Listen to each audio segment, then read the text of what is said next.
Euskal Herriko neska gazteak, izenak dioen bezala, Euskal Herriko neska gazte talde ezberdina sarea du. Neska gazteon problematika zehatzak mahaigaineratzeko beharretik sortu genuen sarea eta pixkanaka neska gazte subjektu politikoa gorpuzten joan gara, planteamendu eta egitasmo komuna garatuz. Sarea prozesu baten emaitza da, bidea egina ahala gorpuzten joan garena. Sorrera saltzeko ezinbestekoa da egindako ibilbideari erreparatzea. Lehen pausuak 2016ko Gaztereiki gazte mugimenduen topaketan eman genituen.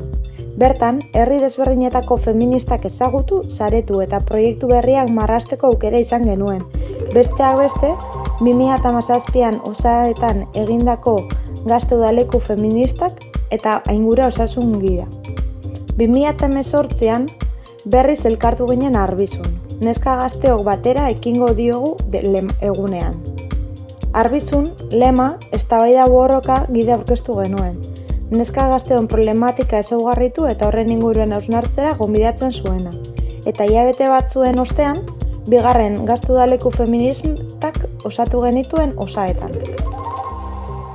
Hurrengo ikasturtean, Euskal Herriko 5. jardunaldi feministak ate joka genituela Lizarran batu ginen. Egin dezagun topa neska gazteon topaketetan. Euskal Herriko mugimendu feministak zituen erronka berriei ikuspegi propioz heldu eta dinamika propioak sortzeko oinarria finkatu genuen. Topaketetatik are indartsuago atera ginen. Euskal Herriko 5. jardunaldi feministetan ponentzia propioa aurkeztu genuen.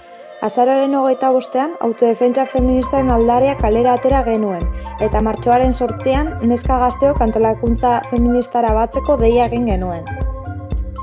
Sistema heteropatriarkal kapitalista honetan, zapalkuntza ugarik zeharkatzen dituzte gure gorputzak, baina indarra ere bagara. Errebeldia gara, erritmo bizia gara, kritika eta borrokarako grina gara. Sakabanatuak, zatituak eta isolatuak nahi gaituzten arren, neska gazteok saretzen eta antolatzen jarraituko dugu, gure espazio propioak sortuz, sareak ehunduz eta elkarrekin konspiratuz. Bidean egingo gara, bideak egingo gaitu.